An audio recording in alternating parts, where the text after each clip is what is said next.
Baik Bapak Ibu Guru, Assalamualaikum warahmatullahi wabarakatuh. Kembali lagi dengan saya di channel saya. Nah, ini per tanggal 27 Oktober ini saya mencoba menginformasikan terkait dengan update perkembangan pencairan tunjangan sertifikasi guru triwulan ketiga ya. Tahap keberapa saya yakin Bapak Ibu Guru pasti sudah mengetahui bahwa sepertinya ya kemungkinan besar untuk tahap kedua itu sudah berakhir ya.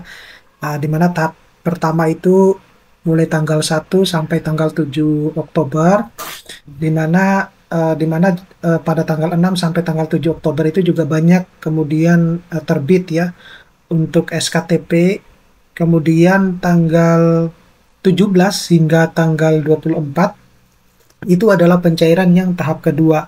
Nah, tapi untuk yang tahap pertama itu mayoritas adalah yang guru-guru ASN, sedangkan yang tanggal 17 hingga 24 itu mayoritas itu adalah guru non ASN. Tapi banyak di hari-hari terakhir tanggal 24 itu banyak guru-guru ASN yang mendapatkan pencairan tunjangan sertifikasi guru. Nah, saya lihat banyak komentar yang ada di YouTube saya itu, mereka masih banyak yang belum cair ya tunjangan sertifikasi gurunya. Ya mungkin sudah lebih banyak yang sudah cair ya ketimbang yang belum cair. Tapi sebelum saya membahas ini lebih dalam, Bapak Ibu Guru, saya mau menginformasikan kepada teman-teman guru bahwa bagi teman-teman guru yang ingin mendownload e-book yang bisa digunakan untuk mengajar, kemudian pegangan siswa maupun pegangan guru, kemudian modul-modul PPG, buku-buku PAUD, dan lain sebagainya, Bapak Ibu Guru bisa mendownloadnya melalui link yang sudah saya sediakan pada deskripsi dari video saya ini. Nah, ini update triwulan ketiga ya, tunjangan profesi guru tahun 2025, di mana hingga video ini terupload tanggal 27 itu belum ada informasi terkait dengan pencairan tunjangan sertifikasi guru ya, baik teman-teman yang SKTP-nya itu terbit tanggal 6 ataupun tanggal 7 Oktober.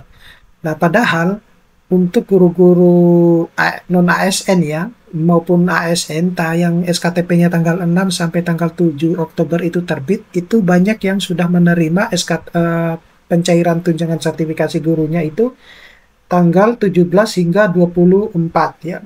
Jadi banyak yang tanggal 17 hingga tanggal 24 itu yang dicairkan. Justru yang tanggal 24 itu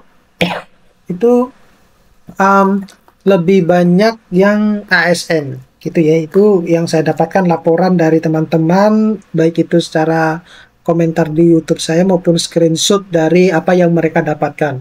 Jadi untuk status pencairan sebagian besar itu sudah cair mulai tanggal 1, yaitu untuk khusus mayoritas guru ASN, sedangkan tanggal 17 itu non ASN ya, dan sebagian dalam proses sinkronisasi data. Jadi kalau saya lihat di kolom komentar maupun di info GTK itu ternyata masih banyak yang sinkronisasi data ya. Jadi kemungkinan besar bahwa pencairan ini akan berlanjut hingga bulan November.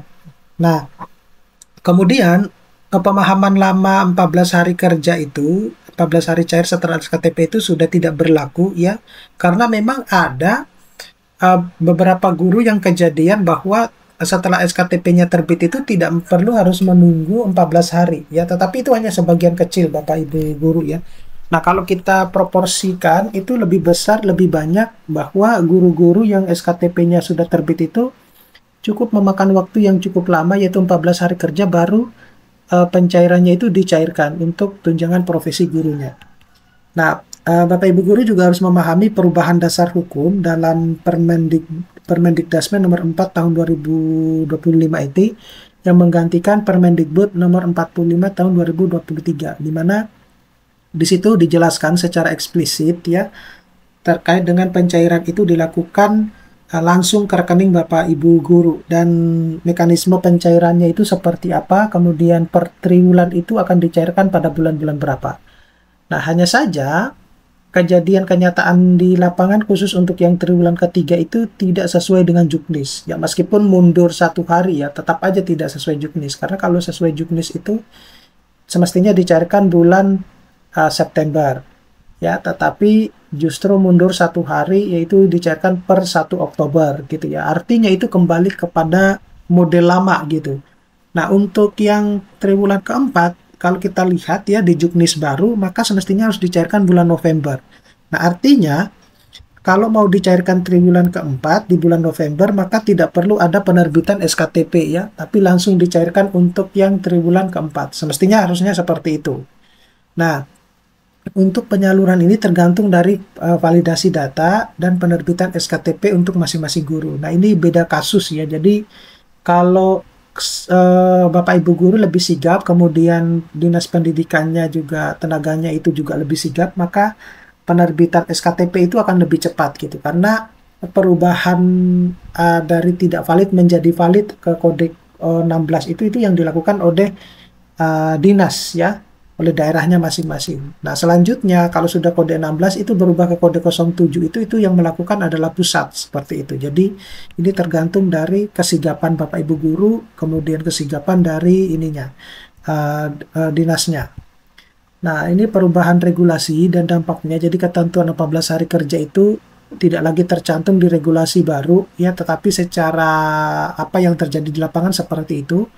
Pencairan kini bersifat bertahap dan bergantung pada kesiapan data lintas sistem ya atau lintas instansi.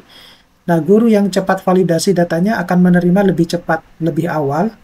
Kemudian perlu sinkronisasi antara data GTK, kemudian Dapodik dan keuangan daerah. Jadi ini yang semestinya untuk tahun depan itu harus lebih ini ya, memotong sistem birokrasi yang tadinya kan masih ada harus ditransfer daerah, sekarang sudah enggak ya, tapi ternyata meskipun tidak ada keterlibatan daerah dalam pentransferan atau pencairan tunjangan sertifikasi guru, tapi ternyata prosesnya juga memakan waktu yang cukup lama. Jadi, sehingga untuk tahun depan semestinya harus dirubah ya sistemnya. Jadi antara GTK, Dapodik dan keuangan daerah itu harus mungkin ada bagian yang harus dipotong semacam itu.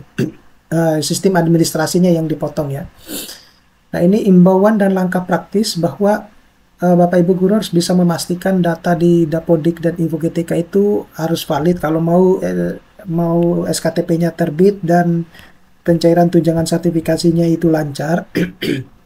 Kemudian bisa pantau ya kanal resmi Dirjen GTK dan Kemendikdasmen untuk update terkait dengan pencairan tunjangan sertifikasi guru ini. Jadi sebenarnya dengan informasi yang ada, Bapak Ibu guru itu bisa mendapatkan informasi-informasi yang akurat ya, dimanapun berada, baik itu di kanal YouTube, di kanal Instagram, ataupun di websitenya kementerian. Nah, itu sebenarnya Bapak Ibu guru bisa dapatkan informasinya di sana gitu juga ya. Kemudian kalau saya simpulkan bahwa pencairan tunjangan profesi guru itu tetap berjalan meskipun tanpa batas waktu 14 hari. Sayangnya di tanggal 27 ini belum ada pencairan. Kedisiplinan data dan pemantauan informasi resmi menjadi kunci bahwa Bapak Ibu guru itu bisa lebih cepat bisa mendapatkan tunjangan sertifikasi gurunya. Oke, saya kira cukup sekian Bapak Ibu guru, mudah-mudahan ini bisa bermanfaat. Nanti kita akan ketemu pada video-video berikutnya. Saya Iri, Assalamualaikum warahmatullahi wabarakatuh.